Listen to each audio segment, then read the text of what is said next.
Persib berhasil meraih kemenangan away di ACL2 pada saat melawan Bangkok United. Skor akhir 2-0 untuk Persib Bandung. Pertandingan yang secara taktik banyak yang bisa dibahas, tapi intinya secara gambaran umum Persib berhasil meraih kemenangan karena dua hal. Yang pertama adalah disiplin pada saat bertahan, baik itu back-backnya ataupun juga pemain tengahnya, termasuk juga sisi sayapnya. Bagaimana Beckham dan William Barros itu dalam bertahannya itu awarenessnya tinggi lah. Jadi Bangkok United tidak bisa membongkar pertahanan Persib baik dari sisi sayap maupun dari sisi tengah. Lalu yang kedua alasannya adalah karena Persib berhasil lebih klinis ketimbang Bangkok United dalam memanfaatkan peluang. Lalu detail taktiknya seperti apa yang bisa saya analisa, kita bahas satu-satu ya. Yang pertama dari sisi defensive phase-nya. Nah, menarik di pertandingan kali ini karena defensive phase-nya Persib itu menggunakan skema di sini sampai 6, 3, dan 1 Andre Yung di depan. Beckham dan William Barros itu menjaga kelebaran karena pemain dari Bangkok United itu ada dua nih, masing-masing back sayapnya, pemain nomor 36 dan juga Pratama Arhan itu selalu stay di garis lapangan. Jadi itu juga termasuk bahaya yang harus dikendalikan juga. Makanya dalam hal ini Beckham dan juga William Barros itu berjaga di posisi kelebaran. Nah, untuk di posisi tengah sendiri terlihat Persib banyak menumpuk pemain di sisi tengah, sisi half space dan juga central corridor.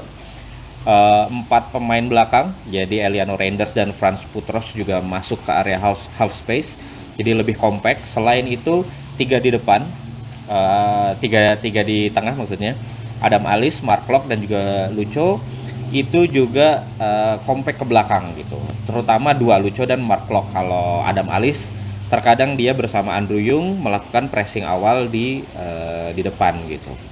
Jadi di sini terlihat strategi Persib adalah bagaimana kelebarannya juga dijaga oleh para penyerang sayap. Lalu di tengahnya itu ditumpuk pemain di situ agar pemain Bangkok United tidak bisa berkreasi. Bukan hanya dari sisi jumlah, tapi dari sisi kedisiplinan pemain pun sangat bagus pemain-pemain bertahan dari Persib. Contohnya di momen ini, di momen penyerangan Bangkok United melalui tengah lapangan, karena pemain Persib banyak ke belakang ya, sehingga terlihat di sini pun pemain nomor 5 itu adalah center back-nya Bangkok United itu sampai dia maju ke depan untuk menambah jumlah juga. Nah, dalam penyerangan kali ini terlihat pemain Bangkok di belakang ini itu Barba ya. Posisi itu tuh Barba mau diganggu nih, mau dialihkan si Barba. Jadi ada satu pemain yang melakukan decoy run. Nah, tapi untungnya Barba benar-benar disiplin. Jadi dia tahu nih ada bahaya. Ketika dia pindah dari posisinya, maka space itu akan menjadi kosong dan bisa dimanfaatkan oleh Bangkok United. Nah, defensive awareness-nya patut dipuji Barba pada momen ini sehingga terlihat di sini. Nah, kalau misalkan Barba itu meninggalkan posisinya, tertarik oleh si penyerang dari Bangkok United yang melakukan decoy run tadi, itu akan ada area kosong di half space yang bisa dilakukan progresi umpan oleh pemain nomor 5 ini. Nah, tapi Barba tidak terkecoh, dia stay berada di posisinya. Nah, berada di posisinya sehingga pemain Bangkoknya terpaksa melakukan umpannya itu ke sisi sayap, di mana dari sisi tidak lebih berbahaya lah ketimbang ke posisi tengah.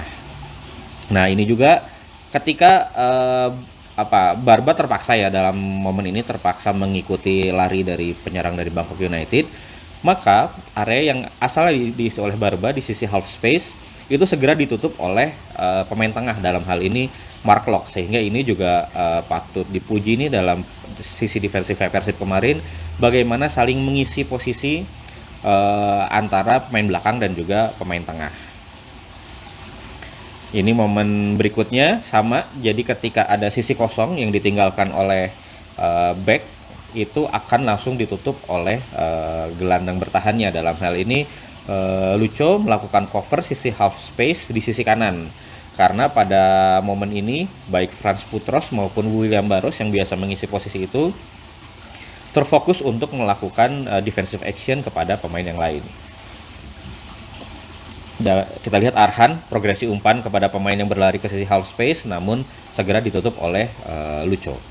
Nah, jadi memang biasanya Bangkok United itu melakukan serangan melalui sisi half space, melalui forward runs lah. Jadi ada pemain yang melakukan tipuan-tipuan sehingga ada pemain belakang yang tidak dalam posisinya dan langsung dilakukan direct pass ke half space biasanya ya. Nah, itu tidak maksimal mereka lakukan karena itu tadi disiplinnya pertahanan Persib, sehingga kalaupun terjadi umpan seperti pada momen ini, umpan direct ke depan, itu penyerang dari Bangkok United akan menghadapi dua pemain Persib, dalam hal ini Eliano dan juga Barba. Ada space kosong di half space dan itu pun akan segera ditutup oleh defensive midfielder di sini Klok dan Adam Alis. Jadi terlihat saling mengisi kemarin itu pemain Persib, komunikasinya juga bagus dan juga defensive awareness-nya bagus gitu.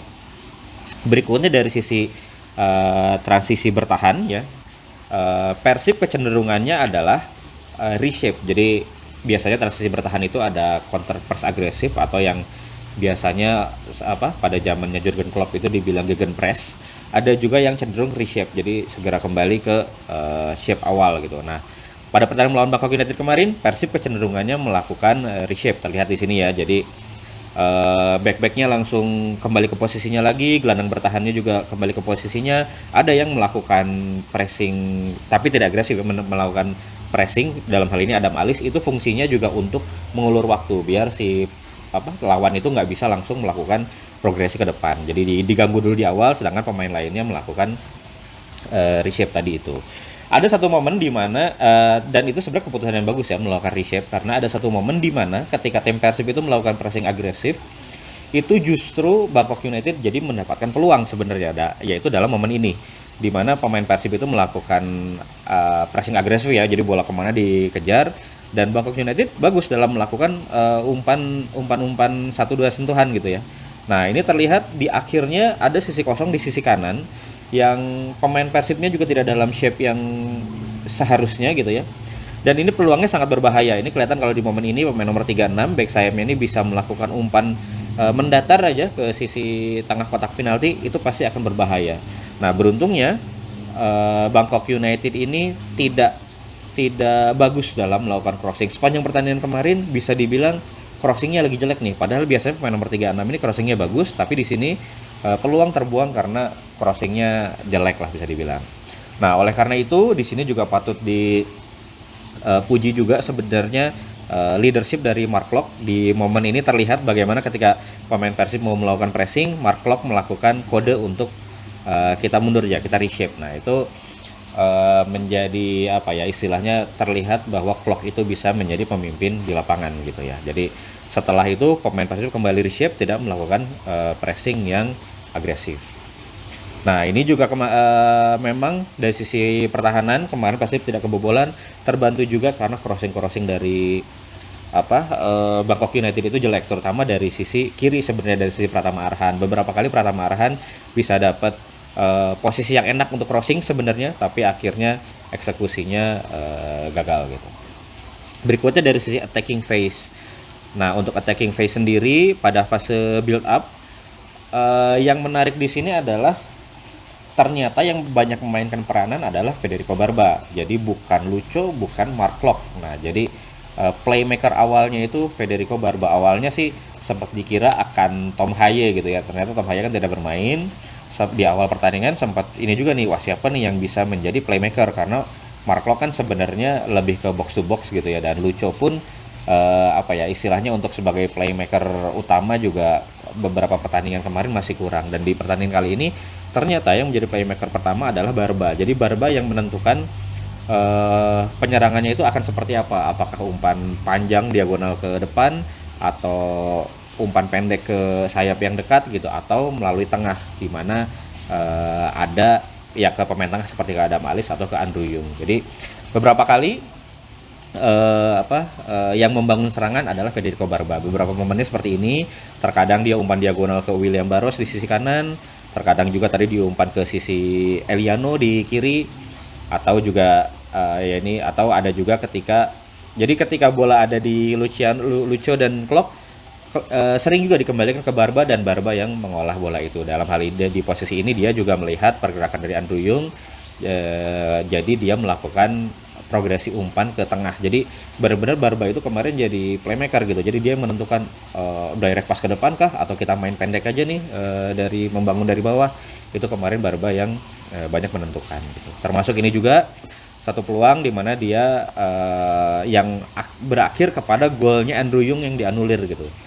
Nah, itu juga dimulai dari build up yang dilakukan oleh Federico Barba. Nah, pada saat di attacking third juga yang terlihat menarik adalah bagaimana aktifnya Andrew Yung menjadi opsi passing. Jadi kalau udah di attacking third kan sebenarnya lebih compact lagi ya pertahanan lawan itu, space-nya juga lebih sempit. Nah, di sini yang apa yang bisa dicatat adalah bagaimana Andrew Yung pun aktif melakukan pergerakan gitu, pergerakan tanpa bola untuk dia bisa menerima passing. Jadi di momen ini terlihat bagaimana Andrew Yung menjadi pembuka dari deadlocknya Persib gitu. Nah, ini juga ada pergerakan menarik di sini. Jadi ketika Frans Putros dan William Barros melakukan decoy run ke arah yang berbeda, dan itu membuka opsi umpan bagi Andrew Yung gitu ya. Nah, di sini, nah jadi tadi yang asalnya ada celah sempit karena Putros dan Barros melakukan lari ke arah yang berbeda, sehingga ada space terbuka tuh, ada garis lurus untuk Andrew Yung bisa melakukan umpan kepada Adam Alis. Sayangnya di sini juga sebenarnya skemanya menarik. Jadi Adam Alis mau langsung memberikan umpan kepada Lucho yang berlari, tapi berhasil diantisipasi oleh back dari Bangkok United. Nah, ini adalah proses gol Persib ya. Itu juga dimulai bukan dari serangan balik, yang pertama itu adalah dari fase build up-nya Persib. Jadi di sini terlihat nih Matrikardi mau ngasih bola tapi semuanya dijaga sama pemain Bangkok United. Tidak ada celah juga untuk melakukan umpan. Akhirnya yang membuka deadlock adalah Adam Alis. Adam Alisnya berlari ke belakang, sehingga pemain Bangkok United pun ikut lari dari Adam Alis, dan itu menyebabkan ada celah yang terbuka yang Adam Alis mikirnya cepat nih, langsung dia kasih ke Lucho gitu.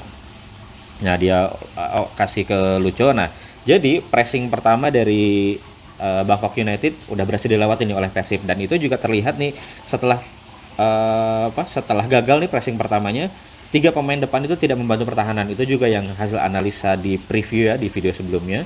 Preview dari Bangkok United adalah bagaimana 3 penyerang di depan itu kecenderungannya tidak membantu pertahanan. Jadi ketika pressing itu udah lewat, di depan itu sebenarnya lebih lowong nih. Nah, ini terlihat juga di sini setelah bisa dilihat ya body language-nya 3 pemain di depan Bangkok United itu cenderung santai gitu, nggak ada yang niat untuk langsung mundur ke belakang gitu. Nah, ini Lucho akhirnya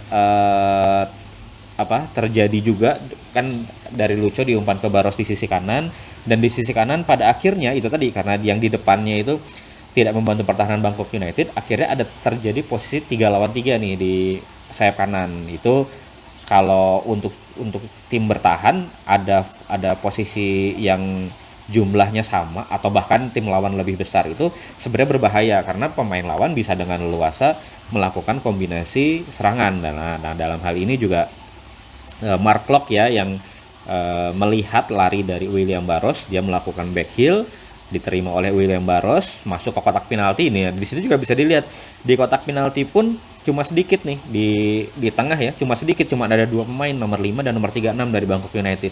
Di Persib ada Andrew Yung dan di tengahnya ada Beckham gitu. Jadi ya leluasa aja buat pemain Persib gitu untuk melakukan umpan yang berakhir ke gol pertamanya Persib. Nah, itu dari si attacking build up-nya. Nah, untuk yang attacking transition ya ini jadi senjata Persib juga, karena kan Persib cenderung bermain lebih bertahan ya. Bisa dilihat tadi pemain bertahannya itu shape-nya sampai 6-3-1 gitu kan. Nah, otomatis untuk penyerangan utamanya adalah dari sisi attacking transition, dan polanya sama, biasanya adalah diumpankan ke tengah yang kemudian berakhir diarahkan ke posisi sayap, posisi wing space gitu. Nah, di tengahnya itu bisa pemain tengah, bisa Adam Alis, bisa dalam hal ini Lucho yang melakukan pergerakan, bisa juga Andrew Yung yang mundur ke belakang. Nah, lalu nanti sayap-sayapnya itu adalah akan langsung berlari mencari area kosong, atau terkadang juga di beberapa momen kan tadi 6-3-1 ya. Nah, satunya Andrew Yung itu nggak di tengah tapi dia ke sayap yang jauh gitu. Jadi ketika dapat bola langsung dilakukan diagonal pass ke sisinya Andrew Yung. Jadi di sini juga perlu dicatat, perlu diberi penilaian positif adalah Andrew Yung, bukan hanya mencetak gol tapi juga dia menjadi opsi lah untuk penyerangannya Persib. Dia yang membuka deadlock ketika Persib kesulitan melakukan build up maupun direct fast counter attack gitu ya. Nah ini bisa dilihat ya Bangkok United tadi karena mungkin Persib turun banyak pemain, Bangkok United juga banyak pemain ke depan, dan kecenderungan itu tadi Bangkok United itu selalu lambat dalam melakukan transisi bertahan. Nah di sini juga terlihat bagaimana leluasa sekali Beckham di kiri, dan umpan dari Lucho juga bagus ya, umpan membelah pertahanan, dan terlihat Beckham kosong. Tapi ya pada saat itu eksekusi akhirnya gagal gitu. Nah di sini di momen ini juga terlihat bagaimana ketika bola berhasil direbut oleh Lucho langsung diarahkan ke tengah. Pada momen ini yang ada Andrew Yung. Nah Andrew Yung melakukan sedikit pergerakan, umpan ke Beckham. Nah di sini juga terlihat ketika situasi fast counter attack terjadi, di belakang itu udah 3 lawan 3 gitu. Bangkok Unitednya cuma 3 pemain belakangnya. Nah di Persib ada 3 pemain yang melakukan serangan. Di sini yang terlihat itu Beckham, Andrew Yung, dan juga Adam Alis. Nah ini leluasa lah buat tim penyerangan untuk melakukan sesuatu situasi yang berbahaya gitu.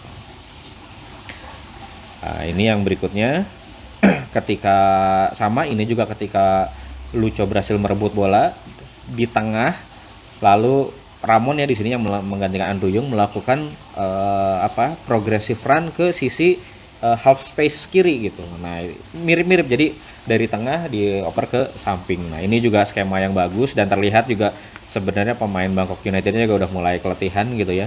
Ya tapi sayang sekali eksekusi akhir dari Ramon masih belum berhasil.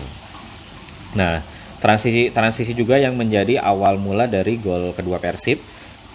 Di sini yang melakukan defensif adalah Adam Alis. Dia berhasil merebut bola dari Nakamura. Nah dia langsung lihat ke depan lah ya, di depan ada Andrew Yung ya, lalu terjadi itulah, semua juga udah tahu gol dari Baros terjadi. Nah jadi seperti itu yang bisa dibedah dari permainan Persib melawan Bangkok United kemarin dari sisi attacking, defensive, attacking transition, defensive transition. Jadi untuk kesimpulannya tadi seperti di awal, Persib menang karena secara bertahan dia disiplin. Bukan cuma backnya yang disiplin, tapi juga bagaimana Beckham dan William Barosnya itu ketika bertahan juga dia tepat gitu. Nggak cuma bertahan, ketika menyerang pun melakukan transisi penyerangan mereka bisa cepat juga gitu. Nah itu juga patut dipuji dari dua sayapnya Persib nih. Jadi udah seimbang. Kalau yang kemarin itu William Baros saja yang bertahan dan menyerangnya sudah sama kuat. Nah di kiri ternyata Beckham juga bisa sama seperti William Baros, seperti sayap kembar lah mereka gitu. Terus yang kedua adalah bagaimana klinisnya Persib ketika dalam melakukan penyerangan. Nggak cuma golnya ya yang lebih banyak, tapi serangan berbahayanya pun Persib lebih banyak sebenarnya. Yang patut dipuji juga adalah Andrew Yung, bagaimana dia tidak hanya sebagai target man yang menunggu bola, tapi dia juga bisa pergerakannya dalam melakukan link up play, dalam memberikan opsi untuk Persib melakukan progresi serangan. Nggak selalu dia jadi yang di depan tinggal tap in, walaupun golnya terjadi seperti itu ya, tapi sepanjang pertandingan seringnya dia turun ke tengah, dia yang menjadi penghubung untuk serangan berikutnya yang diarahkan ke sisi sayap. Nah ini hal yang menarik sebenarnya. Hal positif yang bisa dicatat ya banyak ya sebenarnya yang bisa dicatat. Yang pertama, pemahaman secara taktik, secara kerjasama pemain pun terlihat semakin pertandingan semakin baik sebenarnya. Lalu yang kedua juga pemain-pemain yang di awal sempat off seperti William Marsilio itu juga udah mulai kelihatan peningkatannya terlihat ya sekarang. Andrew Yung juga mulai mencetak gol, penting buat striker. Ya Lucho juga yang pertandingan sebelumnya banyak dikritik, di pertandingan kali ini luar biasa juga permainannya. Tinggal satu pemain ya, tinggal Ramon Tanki. Ya di awal-awal menyedihkan ya, dia ada peluang di depan gawang yang nendang nggak kena gitu. Tapi sebenarnya ketika berlangsung pertandingan makin ke belakang gitu ya, terlihat juga Ramon Tankinya juga mulai terlihat ada peningkatan. Nah memang tinggal ditunggu golnya dari Ramon Tanki seperti apa. Ada juga pasti perbedaan antara Liga Indonesia dan AFC League 2, dan itu juga pasti Bojan juga udah tahu, dan dia udah menyiapkan strategi khusus juga di Liga Indonesia seperti apa. di ACL itu seperti apa. Nah, kita tinggal tunggu aja racikannya Bojan. Intinya itu yang bisa kelihatan, memang masa adaptasi itu pasti butuh buat pemain Persib, apalagi ya Persib kan mengganti hampir semua pemainnya ya, apalagi yang intinya. Jadi sehebat apapun pemain pasti tetap butuh adaptasi untuk bersama dengan tim barunya. Dan ya semakin penasaran sebenarnya nanti kedepannya Persib akan sekuat apa. Kita tunggu aja pertandingan Persib berikutnya, dan mudah-mudahan juga masih bisa kita bisa terus analisa permainan Persib secara lebih mendalamnya nanti seperti apa. Terima kasih.